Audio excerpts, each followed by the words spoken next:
In the beginning was the Word, and the Word was with God, and the Word was God.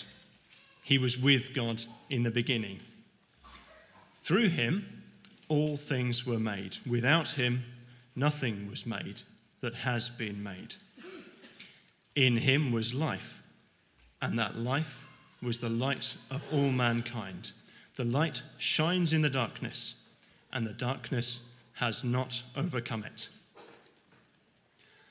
There was a man sent from God whose name was John. He came as a witness to testify concerning that light, so that through him all might believe.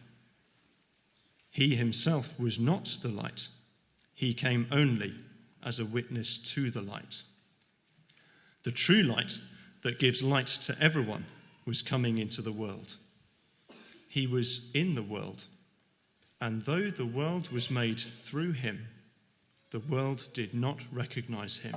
He came to that which was his own, but his own did not receive him. Yet to all who did receive him, to those who believed in his name, he gave the right to become children of God, children born not of natural descent, nor of human decision or a husband's will, but born of God. The Word became flesh and made his dwelling among us. We have seen his glory, the glory of the one and only Son, who came from the Father, full of grace and truth. The BBC headline this week read this: "The Christmas gift that will tear your family apart." That was the headline. I'm not sure if sales would have gone up with a promotion, a campaign like that. It continued, "This Christmas, it's likely that more people than ever before will spit into a tube or swab some cheek cells and send them off to get some DNA analysis." So the whole thing, the big thing now apparently, is seeking to link with your lineage, try to find out about your ancestors. Where do you really come from? What makes you up? It's a big craze at the moment, massive in the States and coming over here this Christmas. Now, the article itself was following the story of a number of families who'd taken these tests, who'd paid for them and got them as gifts to find out more about their origins. So imagine it. Just imagine it. It's Christmas morning. You've done the test in October. You've been keeping the results a secret because you want something interesting to chat about over the Christmas dinner. What will you find out? Have you got some Viking blood in your family line? Or do you just find out that actually your brother, your sibling of 50 years isn't actually your brother? Because that's what happened to this particular lady who the BBC article was about. Now, here's a question. Have you ever wondered why John 1 is part of the Christmas services? When it's read, do you not just think it jars a little bit with the others? We can understand choosing some of the Old Testament prophets like Micah and Isaiah who speak about a child being born in Bethlehem, very appropriate. We can understand having readings from the Gospel of Luke and the Gospel of Matthew that speak about angels, wise men and shepherds, all very beautiful, lovely for Christmas cards.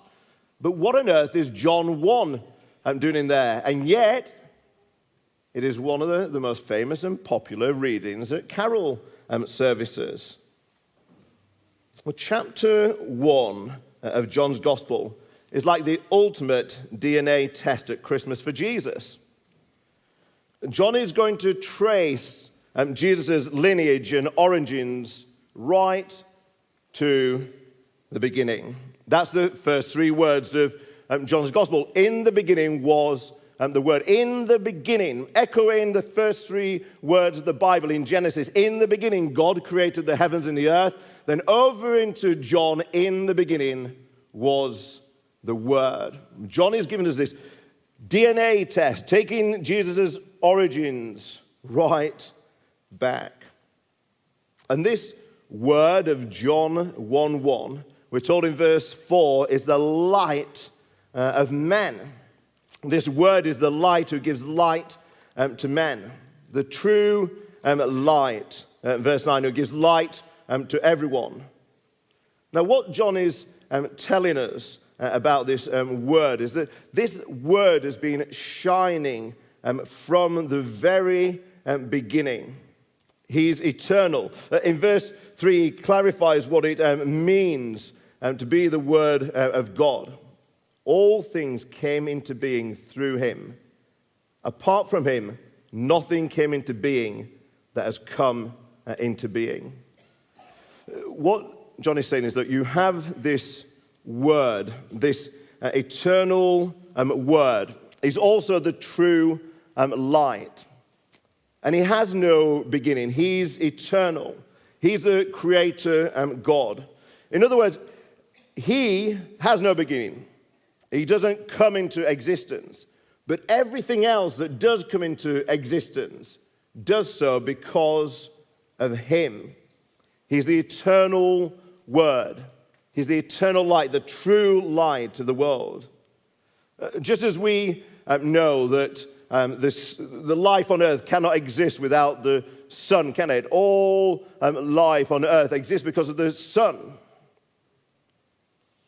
And John 1 tells us that all our lives, each and every one of us, our existence is tied up in the Son of God, this eternal Word, this true light. Well, John is saying, look, in John chapter 1, the test results are back in on Jesus. And what we find out about him is eternal. He's of the same substance of God, the Creator. Yes, we can read in Matthew and Luke, we can read about Jesus being born of Mary. But what John wants us to realize is about his paternity. He's from God. His origins are of old, very old, because he's eternal. And in fact, all of our origins are tied up in his, because he's the true light who gives life to all mankind. But John also wants us to know that although the light has always been shining, this true light is eternal, the light has not always been received. As you notice how we put it in verse 10, he was in the world, and though the world was made through him, the world did not recognize him or know him. Now, isn't that ironic? John is saying, this eternal Word, this true light, Jesus Christ, created all things. Everything that exists has its origins in him. And yet when he came to his world, the very world that he created, they did not receive him. We know more about this universe that we inhabit than any preceding generations of human beings has known about the universe. So we have some idea of its magnitude, some idea of its magnificence, its complexity.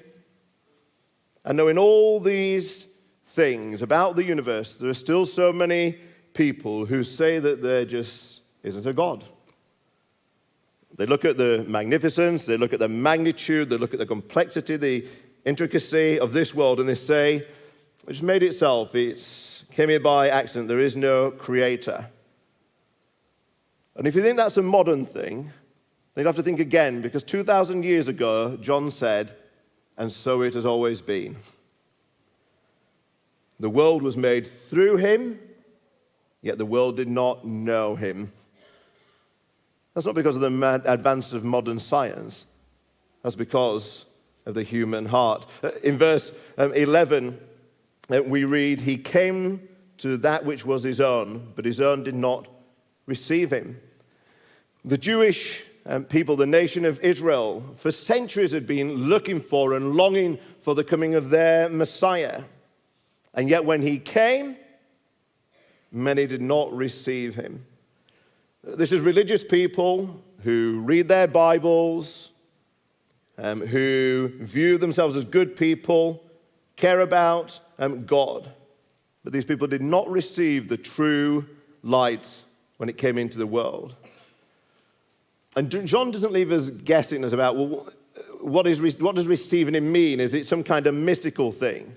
No, John says, look, to receive him is to believe in his name. To receive him is to trust him. He came to those who were longing and waiting for him, and yet when he came, they did not receive him. They did not know him. They did not trust him. Imagine this scenario. It's the middle of the night. It's pitch black. You're out in a very remote place. You can't see a thing. Then all of a sudden, a searchlight lands upon you from a helicopter. It's right on top of you. You've been exposed. They can clearly see you. You're being found. But here's my question to you. Is that good news or bad news? Is that a blessing or a curse? It depends. Are you lost or are you a criminal at large? You see, if you're lost and that light lands upon you, then you're joyful because you've been found. But if you're a criminal at large, you're terrified because you've been found out. You see, those are the two reactions to people, to the eternal word, to the true light, Jesus Christ. As we walk around as people, stumbling in the darkness, God has shone his light upon us. Jesus Christ has come into a dark world to shine his light. And for some who know that they're criminals, we just want to run and hide. We just want to scurry away from the light, preferring the darkness of unbelief, not wanting the light to expose our lives. But for others who know that they're lost, know that there's more to life than what they just actually see around them and touch, when the light lands upon them, they know that they're found. And they're overjoyed because they've been discovered and they can come in to the light. Not everybody responds to the light in the same way. Some will receive it and benefit from it, and others will reject it and therefore be judged by it. Jesus came into his world, the true light that had always been shining. But this true light is not always received. But finally, John wants us to see that the light came and lived among us. You see, this is one of the breathtaking things that we celebrate at Christmas. You may not know much about God dwelling with his people. I guess if I gave you a potted history, you'd say that God created a garden and he put Adam and Eve in that garden, and then God said, I'll come and I'll walk in that garden and I'll be with you. And then God called a people together, the nation of Israel, but they didn't have a land of their own, so they moved around in tents. And God says, I'll have a big tent in the middle of your tents called the tabernacle, and I'll be with you. I'll dwell with you. And then the people settled in the land, and because they were building houses, they built a house from God. King Solomon built the temple in the middle of the city so that all the people could see. And God said, I'll dwell in the temple so that I am with you, my people. So when the eternal word, when this true light, when the Son came and dwelt among us, Jesus Christ, when he pitched his tent among us, when he tabernacled amongst us, came to be with us, he's just doing what God has always done, come to be with his people. But he did it this time, 2,000 years ago, in the most remarkable and extraordinary way, because he took to himself human flesh. God, who has no form, took the form of a human, taking to himself human nature, in order that the creature, we, might be able to know the Creator, because he came and put his tent, pitched his tent amongst us so that we can know him. I read a heart-warming story this week about George Bush Sr. You might remember that George Bush Sr. died last month at the age of 94. But for 10 years of his life, he sponsored a Filipino boy through a charity called Compassion. So he gave money monthly to this charity to feed and clothe and educate this young boy. Now, the boy was 7 when the support started, and the former US president went under the name of George Walker to keep his identity a secret. So for 10 years, you've got this boy who didn't know that he was writing to and receiving letters from a former US president. Here's what Bush wrote in his first letter. Dear Timothy, I want to be your new pen pal. I'm an old man, 70 years old, but I love kids. And although we have not met yet, I love you already. Isn't that wonderful?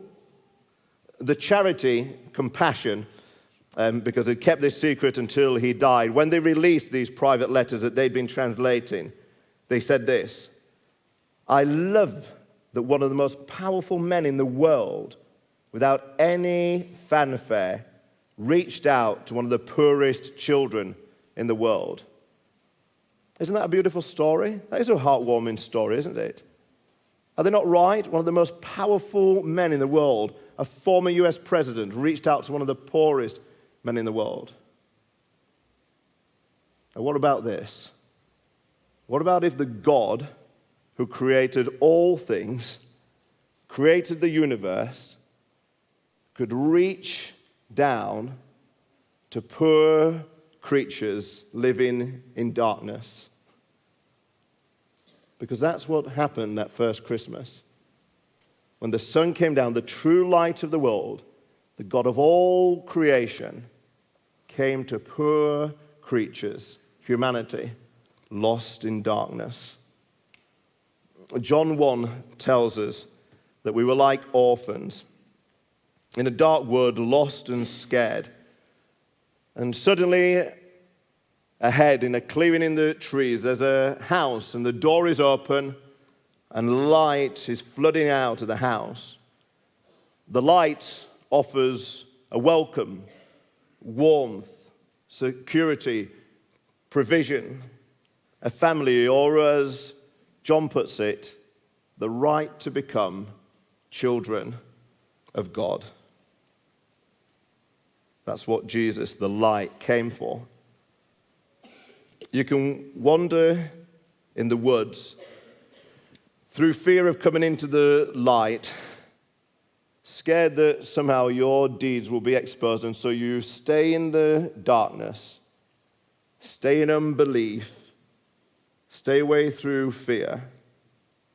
Or you can come into the light to enjoy the warmth, enjoy the welcome, enjoy your Creator's love. At Christmas time, we decorate our homes with lights. But John 1 says, God sent the true light into the world to guide us home. But the question is, will you come into the light or stay in the darkness?